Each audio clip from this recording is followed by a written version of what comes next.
Já, velkomin í Rauðan raunveruleika.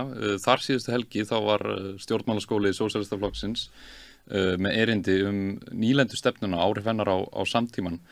Hún Giti Chandra kom til okkar og sagði okkur aðeins frá þessu. Hún að kenna við Háskólan og vinnu við GEST-verkefnið þar. Og við munum tala á ensku núna vegna þess að hún talar ekki íslensku og kafa í málin. Giti, thank you for coming. Thank you so much for having me. Sanna Magdalena is with us, Anita, hi Anita, and Guðröður Atli as well, like a special guest. I want to start by showing a map you showed us of the world, of the places in the world that were colonized at one point by the European powers. And let's show this photo. This is from our lecture. Yeah. So the countries in blue, they were all colonized or in some way very deeply affected by European colonial powers. Yeah, I mean, of course, there are different kinds of colonialism. So some are under different kinds of occupation, some are under settler colonialism, some were colonized but then became colonizers themselves later, and so on. Some were colonized a long time ago, some more recently. Some of them you can see are actually, I think Liberia on the west coast of Africa is gray, and then Ethiopia is a special kind of case. It was briefly colonized, but in some way or the other, at some point, yes. Mm-hmm. And this really has scarred the world, and this is something you research, that the trauma that has been created throughout this process. Yeah. I think one of the reasons I show that map is because you can argue with small points of it, but the large point is that the entire world, there is not an inch left on that map. This is most of the world. Yes. Most of the world has been colonized, and there's no debate that this causes generational trauma. It trickles down generations. Yes. Of course it does. Absolutely. So the scale of it, just the geographical scale is huge. Huge. I mean, we tend to think of colonization in terms of Asia and Africa. But if you look even at how, West Asia, East Asia, South Asia, there's a lot of Asia. Mm-hmm. And Africa is now 54 countries or something. Yeah. So even if it's just Asia and Africa, it's a huge amount. But and then the timeline, it's not something that happened, just before the Second World War. We're thinking maybe 200 to 300 years, of different kinds of colonization. And so partly it's the trauma, which is ongoing emotional, racism. But as a lot of people say, if tomorrow you were to redistribute the wealth of the world and have reparations, let's give all the money that we took back. Let's say in some fantasy world this were possible. Even if you redistributed the wealth, the narrative of racism and inferiority would still remain. Mm-hmm. You cannot root that out. It seems so deeply embedded because of this history of colonization. This terminology of the third world or the underdeveloped world, that's pretty problematic, speaking of it in those terms. Extremely. Yeah. When the reality is that they've been, extremely traumatized and impacted by the violence of colonialism. Yes. Yes, and there are a lot of sort of unthinking assumptions that the language holds. So the third world is supposed to be the countries that gained independence after the Second World War. But the first and the second worlds are economic distinctions. They're capitalist and communist, the first and the second world. But the third is a political thing. But because it's third, it immediately becomes inferior because it's not the first. Mm-hmm. So there's a lot of that in there, but also along with the racism is the fact that you have the colonial structures are still in place because they were capitalist. And so the way that capitalism functions today between countries and even within countries is colonialism by other means. So along with the capitalist structures, you have the colonial relationships. So some countries may no longer be colonies of other countries, but they are still, vulnerable as compared to the colonizing countries. Mm-hmm. And so that power dynamic remains the same. Mm-hmm. And that's why it's so important to recognize it. today we hear a lot of people speaking of the need to and maybe more blatantly in the last decades of Western countries speaking of the need to develop Africa and to educate them and so on. Some of it might be benign, but most of it probably is very malicious.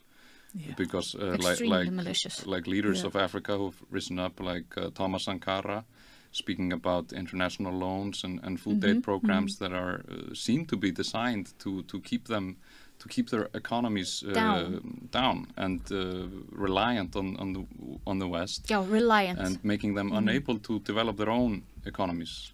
Yeah. When these countries have all the means, they in my opinion, Africa and Asia would have been the richest.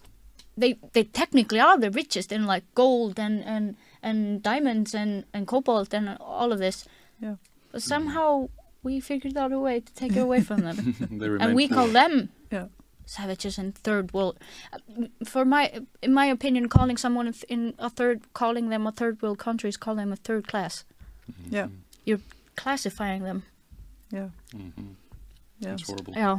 Yeah, I think that's what a lot of this notion of development does. I don't know if you heard it. I think it was maybe a year and a half ago, maybe 2 years ago. There was I have no brain for this, but maybe we can Google it afterwards. It's a senior functionary of the European Union. He makes this speech about why we need to give funds and so on to the developing nations. And he says that we are like Europe is like the Garden of Eden. And building a wall around it will not keep the wilderness, that is all the jungle and the hungry savages, outside. They will climb the walls and they will invade us. And that is why we have to go out and we have to make sure that they are developed to the point where they don't want to come and invade us. And the imagery he uses is biblical. So that it's almost like this is the way God ordained it, right? And so the whole point of going out and developing, I'm sorry, I keep doing this, these countries is so that the jungle doesn't invade our little well-kept garden because we're so well-regulated. So civilized. But where does this idea come from? The Bible? Sorry. The Bible. Does it come from the Bible? Does it come from religion? That the white man, I don't know. No, the image comes from there, right? The image is of the Garden of Eden, which is in the midst of this wilderness. So he's using religion. Yes, I mean you use biblical biblical terminology and imagery so that everyone immediately recognizes it. They say, "Oh yeah, Garden of Eden," even if you're not thinking of Eden.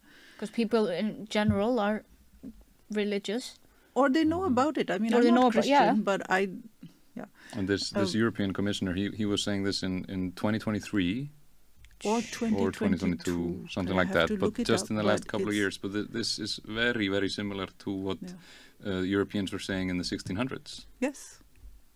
Yes. Yeah. I think this is one of the things that people have been saying recently is that all of these attitudes just show that we haven't progressed, we haven't improved, we haven't learned anything from all of these terrible histories. Yeah, I've been thinking, could it not be, it's maybe not so much about religions, but it's just about economics and what serves the people that have the power. Yeah, maybe it's rooted in, some beliefs. They hide behind the beliefs. Yeah. Yeah, I'm sorry to interrupt. I didn't mean the belief. I meant just the language. Yeah, the language. You don't have to say it, but the language sort of carries with it like the authority of God in the Bible. It is economic, of course. Yeah. It's always about economics. You showed us a very disturbing painting that we're going to bring up screen because... it's a very well-made painting. It's beautiful, but it's disgusting at the same time. Yeah, because, can you tell us what is being depicted? So this is a painting that is called "The East Offering Its Riches to Britannia." And it was painted by a man called Spiritione Roma, I think if I'm pronouncing it correctly, sometime in the early 19th century. And it was made to hang in the boardroom of the East India Company. And the East India Company was the organization that first went into India and basically gained control and power that was then taken over by the crown and established as a colony. But I think, I mean, a lot of it is very clear to see. You can see all the darker skinned people on one side, and then you see Britannia, who is so white that she looks like she's made of marble. You know, and this is also not coincidental. I mean, the fact is that the marble-like stature reminds us subliminally of the marble statues of Roman and European antiquity, right? So that she seems to derive not just her whiteness, but her authority from Roman and European antiquity, which comes, according to them, from Rome and from Greece and so on. And then the people offering the riches are, you know, it's woman to woman. She's offering her jewelry. That's interesting. You know, so that it's almost as if, it's almost like two women who are looking at jewelry together. There's nothing violent about it. There's nothing, you know, torturing or coercive about it at all. And so, I mean, I think the reason that it's painted in this classical style is then also to sort of give it the authority of the classics, you know, Rembrandts and the Titians and the, I don't know, Caravaggios and Raphael and so on. It is almost like she is offering a gift to God. It's a divine thing. Yes. Yeah. It's a divine act. Yes. There are little angels flying behind her head, if you can see, and her head sort of goes into the clouds of heaven. And of course, when you offer something to God, it's a privilege. That's how they look at it. Exactly. I think it's also part of this narrative which the colonizing powers gave to each other and to themselves. I don't know whether they believed it or they just wanted everyone else to believe it, but it was, you know, the white man's burden that we are sacrificing ourselves to bring enlightenment to these savages. And so they, out of gratitude, are giving us this. And this is actually ours, you know, to take. So that whole narrative that absolves you of blame in, you know, taking the riches away, it's given to you, you know, out of gratitude for the... I think there's also a man holding the... What's that? Mercury stuff, which is used for the medical, Can we see the picture again? Yeah. So that's the god of knowledge, I think, from the Greeks is Hermes, and he's offering them knowledge. Or he's... You see the way that he's pointing it, and so it's very rich. I think the painting and all of this imagery. There's the man who I think represents Albion, who is like the father of England, holding a scroll, and the scroll can be, you know, interpreted in many ways. But one of them is law. That we bring law to these people, we bring medicine and knowledge to them. It can be interpreted as rights to property. You know, that this is now his. He is holding it in his hands, and there's a box over there which has, you know, more things in it. So it's a very rich kind of picture in itself. And you see the trees in the back, they're very tropical. You know, there are these palm trees and things, and then the heavens of this side. There's a ship also. Yeah, And, you know, it's this whole Britannia rules the waves kind of naval power of England. And then there's the lion, which looks very much like a man. So one wonders what they used as a model. But the lion is not native to England. No. Right. But the lion is a symbol of kingship. Royalty. And yes, of royalty and of power. And the lion has zipped over to their side, you see. and is sitting with them, is benign, is guarding and represents Albion and Britannia. So it's just it's a very good illustration of the narratives of colonialism. And can you tell us about this is the narrative that they wanted to maintain, and it can, you know, we can argue about whether they believed it or not. But I know that, like, the study of phrenology, you know, where they were measuring heads and they were saying Africans are less intelligent because of this and that. You know, even the scientific community of the time, very early on, like, started to protest this so-called science, because it Right. wasn't the real science. There was nothing. They had no right or no evidence to support their Nothing conclusions. indicated that Yeah. they were less But intelligent. this was an idea that was just maintained and probably like pushed forward in order to enable the colonialism. But what was the reality of colonialism like? You were telling us about the East Indian Trading Company. These were state monopolies that went into these countries and established a presence there. Yeah, so I think in the early days with the East India Company, they go in as a trading company, as a commercial enterprise, and they will, they get a foothold in the region by, let's say, offering a local ruler, support and money in a regional war. And then, of course, as we know also from current events, that if you're going to give money to a local person involved in a regional war, you also gain influence there. And so that's how they got there. And of course, these are sort of kingdoms still. In India, for instance, there are different sort of empires. And outside of those, even within those empires, you'll have small, sort of regional conflicts. And slowly they basically gain a lot of influence there through, sort of lending money and so on. And then when they have enough power, then I think it's in 1857 when there's the first, what the British call the mutiny, but what we call the First War of Independence. So we're back to narrative, Yeah. Which was brutal. The uprising and the putting down of it was very brutal. And after that, the Queen takes over. And so then it comes under the crown. And this is 1949 This or is 51? 1857. Oh, okay. Yeah. Oh. But I mean, the because it's such a big trading company, because it has so much influence, the crown is very much part of its dealings and its financial, goings on. So it's only a kind of Are they cosmetic reliant change. upon each other? The crown and the company, Yeah. of course. Yeah. Of course. I mean, this is the oldest relationship. So when Columbus goes off, to look for new lands. New lands, yeah. It's big.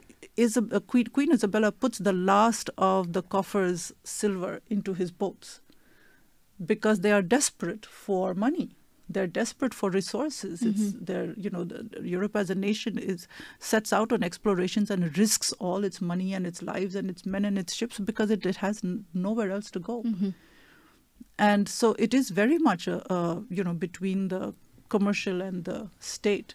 It's very much a partnership. And they were bringing in, I think I heard, you can correct me if it's wrong, but I think the Spanish crown was receiving, in one big galley ship once they had colonized a bunch of South America, they were bringing in so much gold and silver and other jewels and stuff that it was the same as the entire yearly expenditure Yes. of the crown.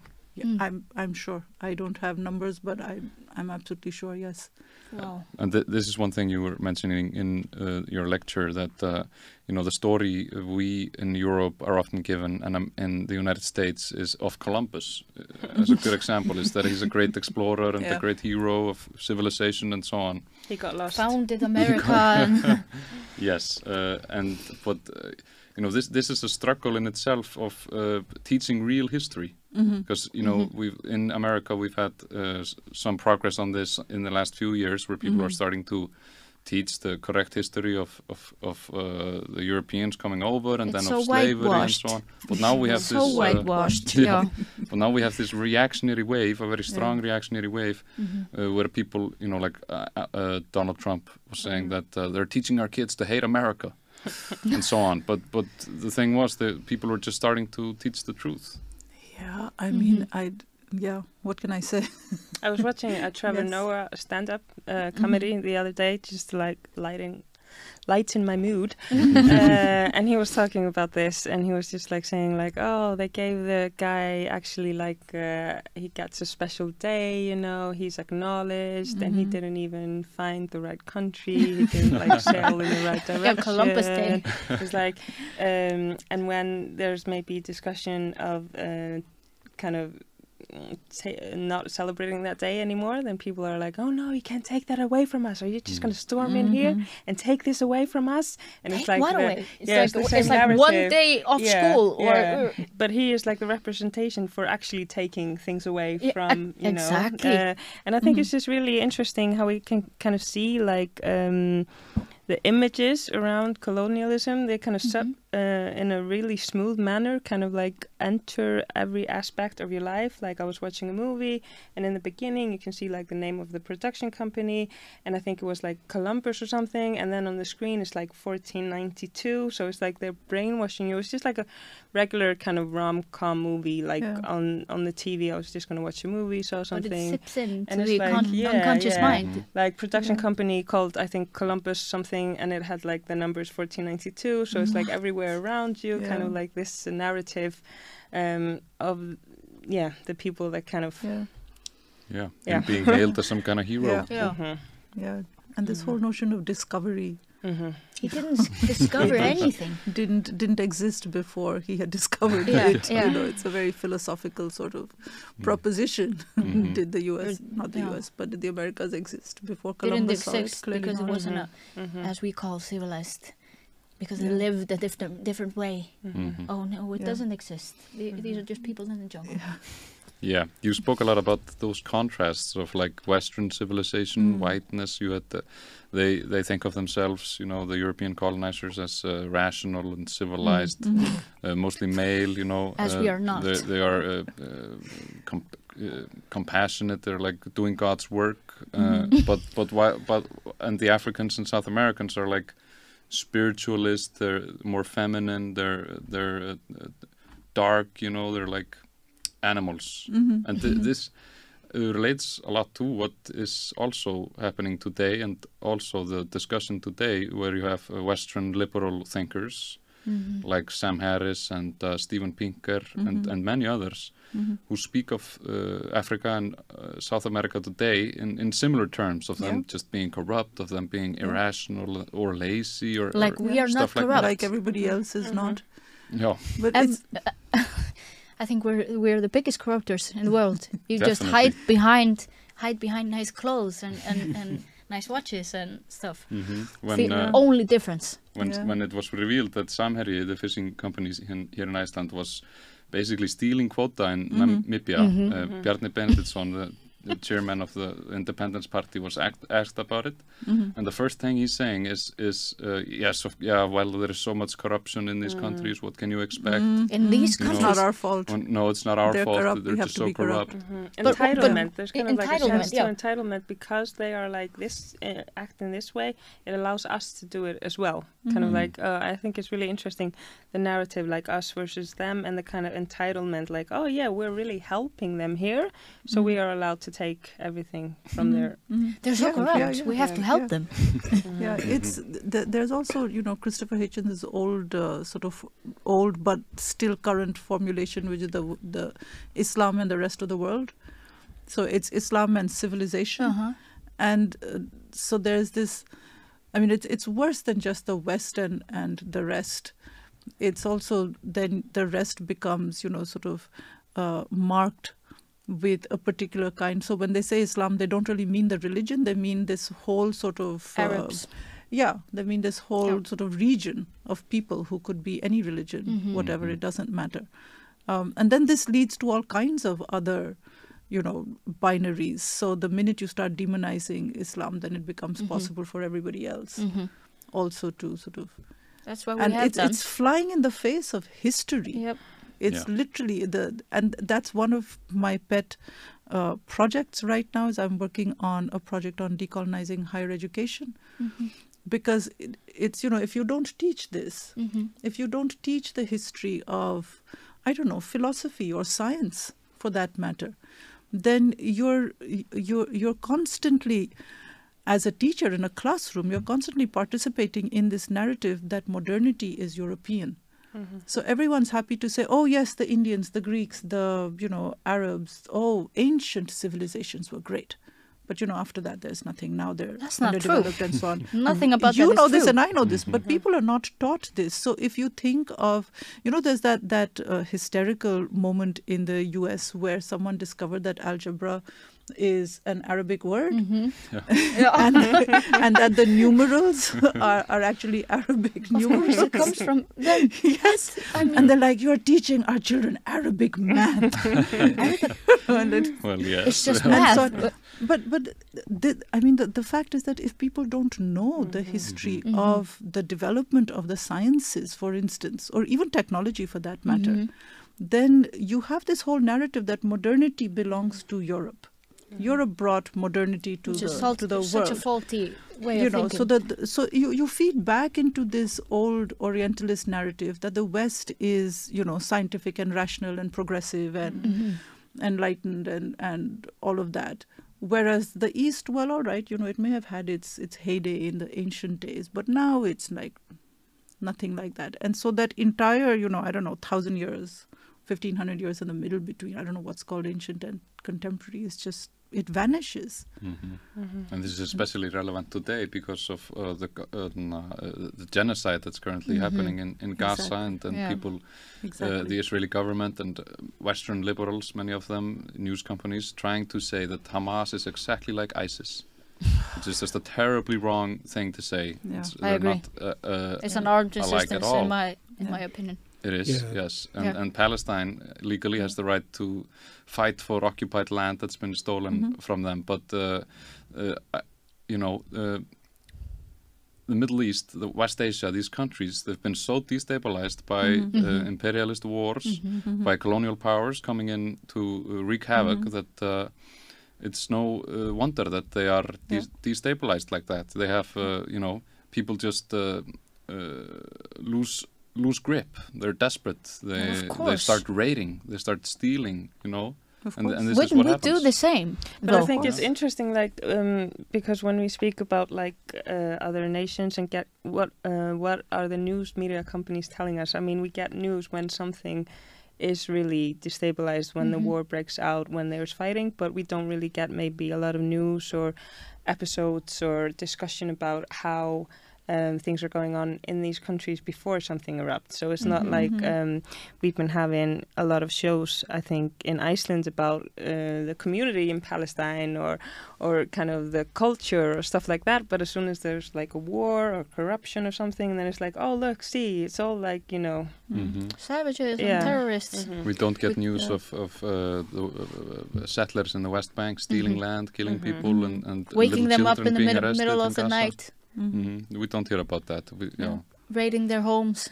And Iran is a good example, I think, because they had a Shah there that was working with British interests to take all the oil.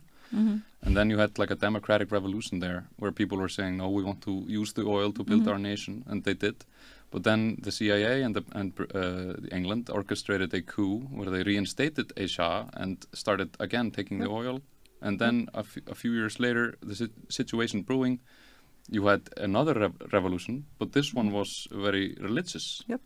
Where you had like these, in terms of women's rights, very regressive movement, but they just somehow assented. So you can see how Western imperialism is destroying progress. It's the same in Afghanistan, for instance, and in Iran. I mean, if you look at the 70s, you have photographs and so on. Their universities are full of people. They're rich women, culture, music. Yeah, there are women who are there wearing mini skirts and high heels and like any other, I guess, European and theater life culture. was very rampant. I mean, and then after all of this, you then have suddenly, and I just want to say also that because I do so much on gender studies, that the first target is always women. It's the first thing that the Taliban did when it came to power in 96, I think, was that it banned women from going out of the house. No school. And you can't go to school, you can't go to the outside house, without a male. You have to cover yourself up, you can't go out without a male escort who has to be a father or a brother family. Or something like that. And it's the first group of people that suffers from a conservative regime is always the women, and the second is the students. So I was in a class the last term, and one of the students said, I don't know, we discuss all these things, we talk about it, but really, what are we doing? We're just talking. And I said to them that you may think that you are powerless, but the first time that a right-wing government comes in, the first people it goes to, other than the women, are the students. Because you're the people whose brains are still free. You're thinking, you're coming up with these crazy ideas of equality. Crazy. What? Yeah, it's to be stopped. The first thing they do is rewrite your textbooks and your education so as to, take that away from you. And so, it's like those generals and those that, like the politicians of the West, they like to say it to their own people that Africa, they just can't control themselves. Yeah. But at the same time, they're using both private mercenary groups and, like the intelligence, operation. I think me and Karl went to a lecture where they said there's just last year there was 20 black ops known active in Africa. Whoa. Wow. And they're always constantly making sure that they cannot build up their economy. They cannot build up their own community because that serves the West. Serves the narrative. You get cheap resources and you get cheap labor. That is the point. It's like what they sometimes said, like the curse of having resources. Yes. If you have lots of natural resources, no, absolutely. Then and you have been like sorted by these international government that were put in place after the Second World War. And then if you're third world, then it's just up for grabs. Absolutely. Absolutely. Yeah. And then at the end of the day, the colonial powers, when they leave, they draw these arbitrary boundaries, right? And then when they leave, then of course there's civil war because people have to redraw those boundaries again. And then they're like, oh, look at these savages. We told you. The minute we leave, they're going to start fighting again like children. And I think what's different between what's happening, let's say, in Sudan and what's happening in West Asia right now is that in Sudan, it's you do those things, you make those boundaries, and then you just leave them. They're killing each other, there's civil war of all kinds and so on. But here, you're still actively intervening. Of course. You're still actively giving the money and giving the ammunition and giving the arms and providing the bombs. Giving the ammunition. And providing them with that moral narrative all the weapons. cover. Right? It's like a relationship with a narcissist. He pushes you until you react, and then they get calm. Look. Told you. They're crazy. Gaslight you. Gaslight you. You're crazy. I think it's really interesting, like the how Africa is seen as a whole. I just wanted to. It's like of Africa, course, like not all the different 54 countries, or I don't know the correct number. Being from Africa, I should know. But it's like I'm going to Africa, and I'm like, okay, where? Interesting. It's like I'm not from Scandinavia, It's like Africa as a whole. What country do you mean? What country are you talking about? True, that's a good point. That's a good point. I was also interested when you said that, they're like, oh, look at them, they can't control themselves. And, in that list of opposites that I had put up for the lecture, just, this sense of alterities, this is how gender and race align. So if you're a man, it's not your fault if the woman provokes you by wearing, I don't know, a sleeveless shirt. You can't control yourself, so it's her fault, right? And if you're white, then, well, here are these people who can't control themselves. So it's basically the narrative zips over whichever way you need it to move to keep you in power. That's a good point. So, I mean, when we teach gender, or even when you raise sons or whatever, you say, what do you mean you can't control yourself? I'm raising a son. Are you an animal? Even animals can control themselves. What do you mean you can't control yourself? Can't control their tendencies. I'm like, I control myself all the time. Yes. I want to kick people all the time. Well, me too, of course, every day. I don't do it. And you manage to control yourself when you're with your boss, for instance. Yes. Right? You manage to control. But when it comes to women and gender and sex, then you just can't. It's the woman's fault. They see us as less. I think that's, like, if you can control yourself with your boss, which you look up to as an authority, Who has power over you? You must look down on us if you can't control yourself. Absolutely. It must be. Yeah, so I just find that these narratives of power are so tightly controlled by the person who's in power that it's almost impossible to wiggle out of it. I was just trying to reflect what let's say conservative Republican would say. It's like, and they would probably try to spin it into that they have to help. They always do. And one thing we're is helping them. Yeah, we're helping them Funding them and this and that. Yeah. Like the white saviorism complex, kind Yes. of when you see like maybe God young complex, women traveling abroad to Africa in quotation marks, and they have like the cute pictures of them with the cute black babies, like, oh, he was so cute, he didn't have any parents, and I was just feeding him, and he's such a cute baby. Yeah. I want to have brown babies. Sanna, you're going to be so lucky. Your child is going to be so cute. It's going to be, mixed. It's going to be brown. And it's just like, oh, I miss the kids so much. And you have like a group photo. You're like holding a brown baby, black baby, and you have like all the other orphans, and you're like, oh, they have nothing. I learned so much. Like, this is supposed to be like a learning experience for you. I mean, I know the purpose is, it probably comes from a good place somewhere deep down, Most I think. often, yes. But it's like it can seem so misguided. Like, you just go after you finish your school, you can go to a trip abroad, get to know how much shit other people are in. You'll go back home with an open mind, and you'll be like but then you forget about it. But it's like, so like, are you going to keep the picture of the baby that you always call the black baby, like, oh, it was such a learning experience for the me, worst and then thing I is just when left. you have Western politicians who have home. like what's it called, like they are stuðningsforeldri, they are paying for some children's education in somewhere in Africa, and then they go on to maintain the system. I think our finance minister, who was the foreign minister, Þórdís Kolbrún, she is like supporting 2 children in I don't remember the country. And that support probably is helping, that's good. But then she goes and just says nothing about Palestine, she says nothing about the injustices of the world, and just rallies around the Western countries and NATO and maintains the current status quo, which keeps these countries in poverty. Yeah, I mean, They're Arab. I feel like if someone does something good, then we should all be, approving of it.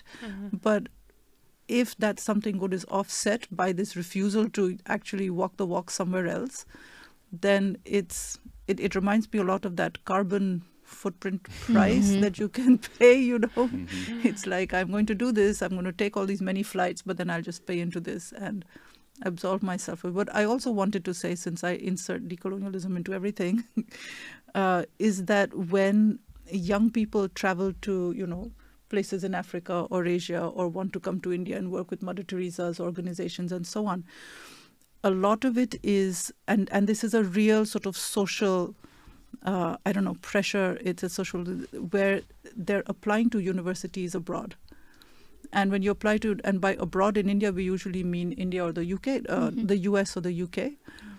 You're applying to, you want to get into Harvard and Yale and Princeton and blah, blah. You want to get into Oxford or Cambridge. And you have to show that you have done your social work. And so people will actually be thinking, have you done any social, have you adopted a village in Africa? And actually someone said this to my kid, that have you adopted a village in Africa? And she's like, what? And they said, you're not going to get into any decent college in the US. And by decent, they mean Ivy League, if you haven't done your social work. And so and people will come to India with exactly the same thing. And the thing is that if you are applying to study, let's say, mathematics at MIT or something, if I'm your math professor, I'm here to teach you math. I'm not in control of your soul, right? I should not be judging whether you are a socially conscious, saintly person who has sacrificed themselves by going off and adopting a village in Africa or working with Mother Teresa's or whatever it is. I just want to teach you math. Right? Yes, I have no right to demand this of my students. I say this as someone who's been teaching in university for decades. And I've been doing admissions and selections in my university in Delhi, and I just feel like, I have the right to ask you certain things that lead up to whether you can survive my course in college, I don't have the right to ask you to be a great saintly human being. But in doing that, I'm perpetuating this idea that going off to Africa, going to Mother Teresa, going to Asia, working with poor people or whatever is something that you can monetize. It's something that you can instrumentalize. You can use this to get into a good college or university. And once you've done that, well, then you're done. It's like nice to have it in your portfolio. Yeah. Yes. Put it on the CV. Put it on the To CV. put on Yeah. your CV. And it looks good creates, on I paper. think, just this really cynical attitude towards social service. So if someone wants to go off and do social service or pay for 2 children, I think that's great. That's wonderful. I would never look down on that. But I think the system, which is colonial because it is coming from the US and the UK, and it is, producing these ranks of young people who are 16, 17, 18 years old, to adopt this really cynical attitude towards social service, where kids are asking each other, you really have to go and, like, what? Like not doing it for the right reasons, because there's this pressure kind of to like, Exactly. know, yeah. And it just produces this terribly cynical attitude, I think. They're like crafting the perfect story. Yes, Yeah. It's exactly. handcrafted, it's not genuine. It's not genuine. Exactly. And then if you're criticized for something relating to African countries, you can say, look, I care about Africans. I care about African people. I pay care monthly about 2,000 poor people in kroner Asia. Yeah. For a But, boy yeah. named Mambo. Like, Help their black You know, friends. yeah. There's a fun term, like a word that I've heard about this, connected to this. It's like intense mothering and intense fathering. It's Wow. like it's kind of it's connected to that because like women stop working because it's a full job to create the perfect story for your child, to get to the right kindergarten, to get into the right school, and it's like they plan it all the way up into the university. Yeah. And it causes a lot of anxiety. I think it's anxiety about, like, if you are middle class, you are really worried about your offspring to fall into poverty. Yeah. I think that's what drives it. Yeah. But it's it makes it's so fake, You see yourself as a product, maybe like, oh, I need to teach my kid like a couple of languages. He'll have an advantage. He'll be okay, or she'll maybe get into the school if she also speaks French and English and Icelandic. But the sad thing is, even I experience this Yeah. because I come from nothing. Yeah. So of course I want better for my son, but it's like ingrained in you that he has to be successful money-wise. It's ingrained to you. Yeah, of course, exactly. Like that he learns a lot of languages. He'll have advantages and he can go anywhere. He isn't stuck here. It's so ingrained in you. So I don't know where it comes from. And it's not even enough. Just being It's normal not. to No, do. you have to be exceptional. No. It is normal to want the best for your child. Yeah. And of course, you try to, what you think is the What you right think. direction. Yeah. But of course, you're just guessing. But,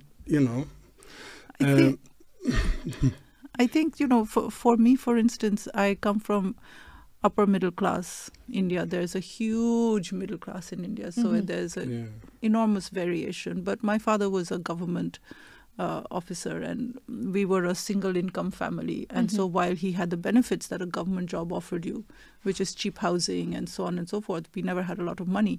And we knew, like everybody else around us, that you had to study hard, do well in school so that you got into a good college, then you worked hard and did well in college so that you got a good job. And that was your only ticket to a better life. There were no sugar daddies, there was no trust fund, there was no, there were no rich aunts and uncles whose inheritance would set you up in life. That was our only way to, so Way out. academics was something that was really emphasized on in my house and which I emphasize in mine. I'm like, I don't have a money set aside for you. You want to do this, you have to work hard, you have to get it. So I see where that is coming from, and I don't beat up people who do that. As you say, everyone wants the best for their kids. But I think that what happens is that here's this capitalist system that sees these vulnerable people and it seizes on you. Yeah. And then it gives you this whole thing about, oh, you have to be in Eton or Harrow or Cambridge or Harvard or something like that. If you want what's best for your child, you have to do this, this, this, and this for them. And then we get sucked up into this thing. You know, it's. I think that it's like all of these systems, it feeds on vulnerability. And we don't stand a chance. No.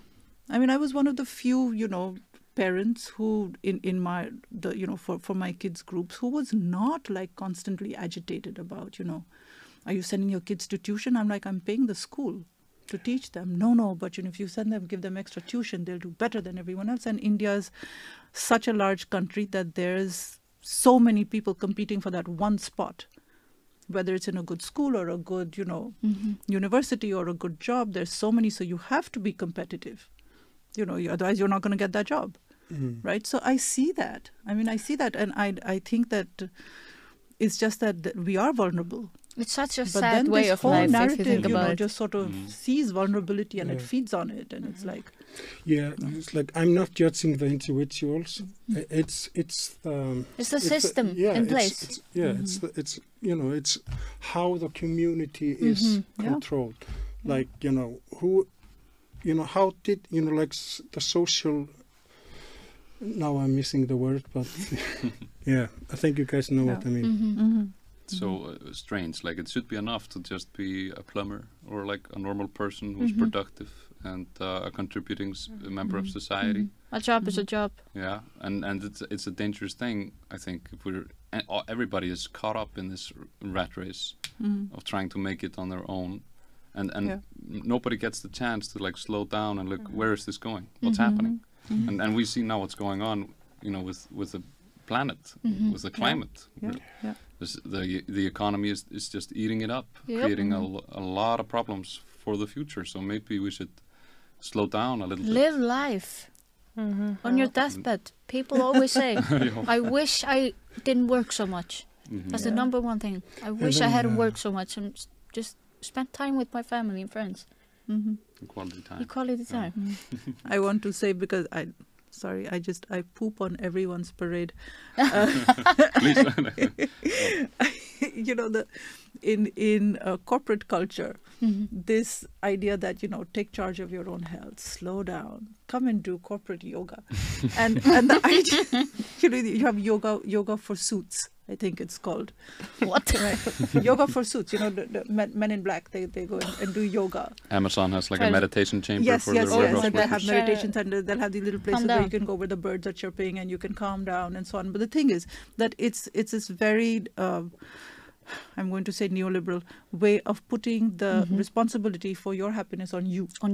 Not on the system that creates that unhappiness. It keeps us spinning, the wheels spinning constantly. Yes, so you please go and regenerate so that you can come back and be a productive be a good member worker. of society and be a good worker because I can't afford to, have you slagging off, right? But at the same time, I'm not going to change the system that creates this anxiety and stress for you. But I am going to give you, self-help, yoga, Pizza nights every Friday. So that you're happier, but your happiness is your problem, even though we created it, and so on. It's very much a social thing. Yeah. And taking yoga, it's kind of a cultural appropriation, a bad kind of cultural appropriation where you're like we abusing don't mind. it.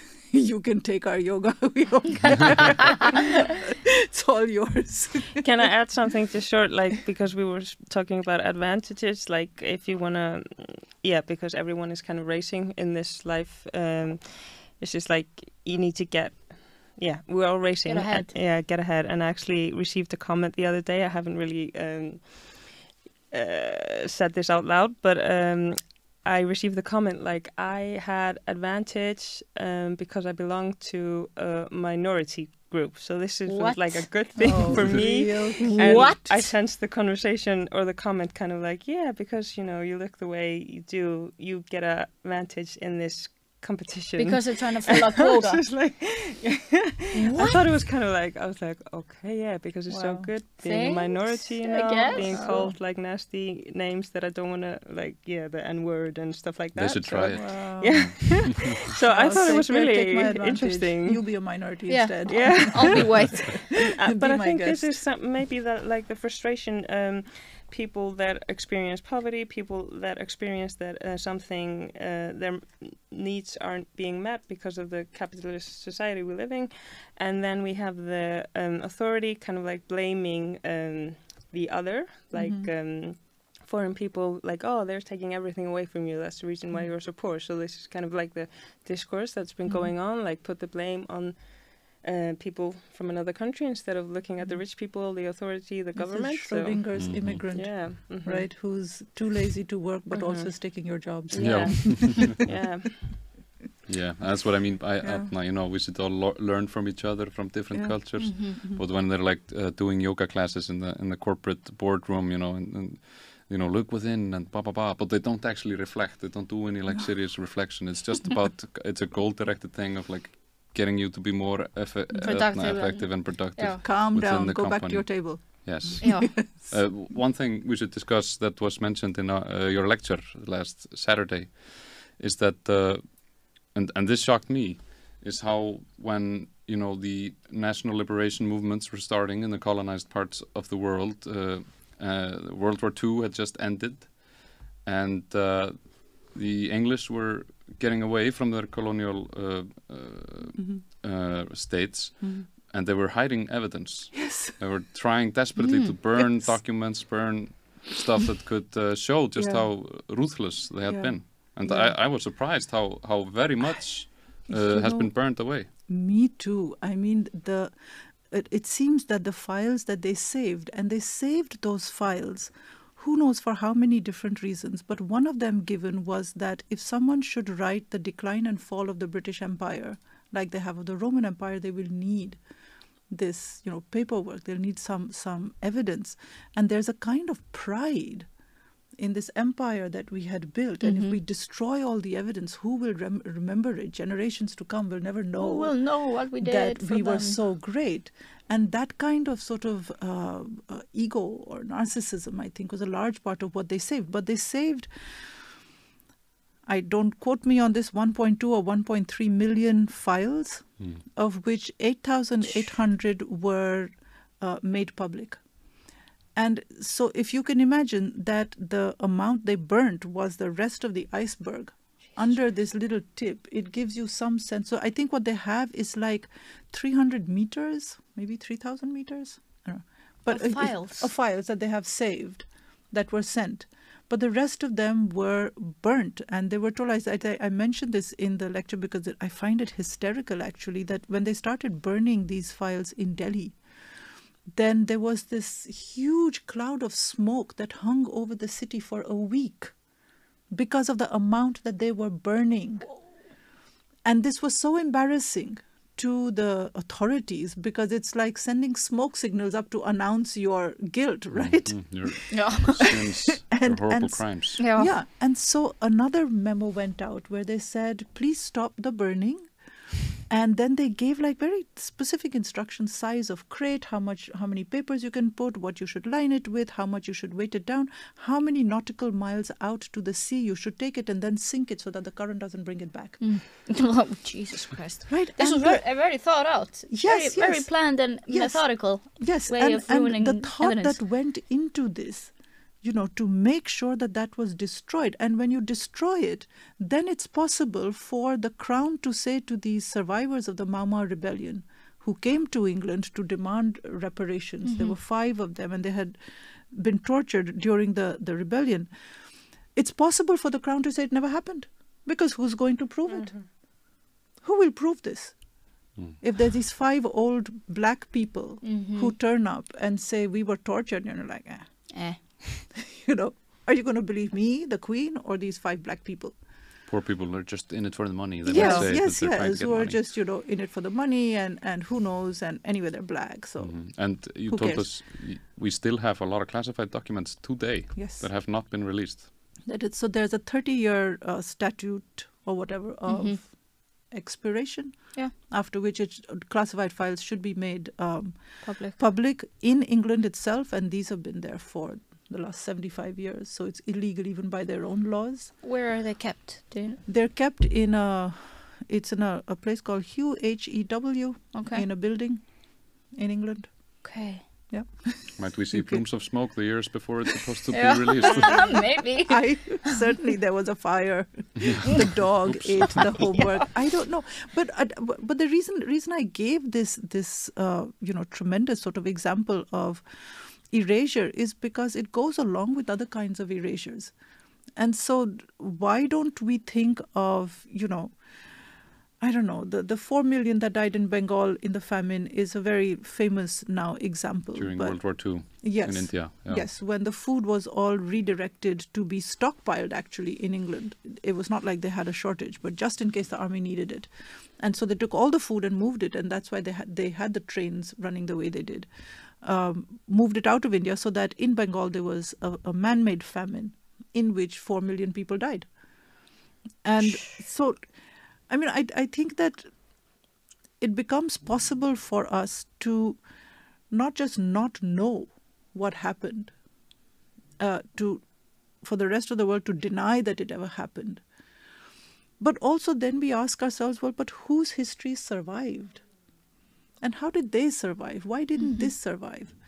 And so that's actually one of the reasons that I gave the example of Germany, because they do such a good job of documenting and preserving and history. making public the Holocaust. Yeah.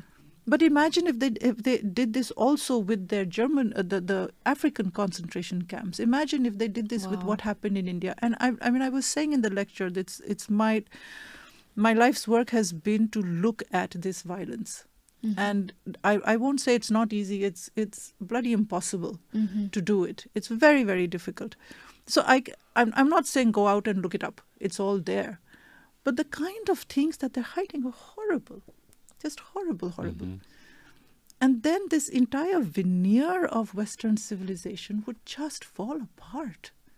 Yeah. So there are actually narratives that say, well, the British, they actually went to India and they learned these terrible ways of doing things from the Mughal dynasty. The Mughals used to do this. The British were not terrible, but they went there and they learned this. The British were extremely violent. There are extreme violence. So it's not just violence. It's also this sense that you could go there and you were free from Western civilization. You could go there and be a savage and then come back to your castle and your wife and your children. Perfect image, and then blame it on the savages. Yes, so it's it was called the idea of the playground of the Western world. You could go there and indulge your wildest fantasies, whether it was sexual or violent or whatever it was, and then come back. And so there are written accounts of people, who just shot up people just for fun. Just For hunting season. Yeah. And they say, anyway, I don't want to quote it, but what I'm saying is that people, it was possible to go to your colonies, do these terrible things, and then come back and put on again this cloak of civility and civilization. And so there's a good reason why they didn't want the rest of the world to know that. And then you have to ask yourself, well, which are the ones that survive and why do they survive? And so one of the reasons I think that the Holocaust archive survived the way they do is because they were white. Yes, of course. White victims. Yes. Whereas the did others they were not try not to burn considered it in the human. end of the war? Did At they least not? try to burn in the end of the war, like The Nazis, did they try to burn some of I think so. the They evidence? I don't know. But they had just, they were so desperate, They I think, during just the didn't end of have the war. time Yeah, to they burn. were So The desperate. Soviets just found the concentration Yeah. camps. Yeah, whereas So- here, I think in Aden, they gave them a year's notice. They're like, this is going to take time. We have a year to go, so please start now. And even closer in history, during the Vietnam War, the United States had an extensive torture program going on just in Vietnam. Yeah. And today in Vietnam, they have museums where they show the conditions how people were tortured. Yeah. It was terrible, and it was used as they were using terrorism. They were scaring people to not join the Viet Cong. See what happens to the Viet Cong, Exactly, terrorism. Mm-hmm. It's like we always put this word over Arabs. This is terrorism. This is terrorism. This is You're making extreme people terrorism. afraid to fight back. And I've seen a lot of interviews with soldiers that went to Vietnam. They all said, like, we had a quota. If we came back after the night, That's right. we had to tell them how many we killed. Yep. And if we didn't kill anybody, we have to go back out. Yeah. horrible. Horrible. Yeah. This is an ongoing thing. Maybe the moral, the facade of moral like superiority that the West has maintained is falling now. The With mask the is falling. Gaza It is. going on. South Africa putting forward charges of genocide, and that's ongoing today. I'm so glad they're doing this. Oh, me too. You know, because we've had this. I almost want to say that they're genocide deniers. Now, who are like, well, technically it's not. And, It's you a know, I'm war. like, really, They don't even have an really? army. Come on. When that the what you ministers are want to saying hide this under? just on TV, they're just saying we need to wipe out the Gaza Strip, we need to move all the Yes. people out. And Yes, and you can see that Jesus that's their entire, you know, Agenda. agenda. Mhm. It's just to clear the space. There are people, there are construction companies who are advertising these strips. Yes, have you seen? Have Yes. you seen the houses that they're? It's been a long time since they Yes. planned this. Yes. They've mapped out all the places they wanna have like a theme park here and like buildings here and luxury apartments, and where are the people supposed to go? Yeah. Mhm. Well, clearly this is not a story that's over. We are in the midst of the struggle still. And thank you, Giti, very much for coming to us. been to very speak about informative. this. Very welcome. We will maybe get It you was back a in the pleasure. fall if you Whenever are you available. need me. Yeah. I'm always ready to stand and rant. Yes. Great. Great. That's perfect. Sanna, Guðröður, Anita, thank you. And our dear viewers, thank you very much. See you on the next show. Take care.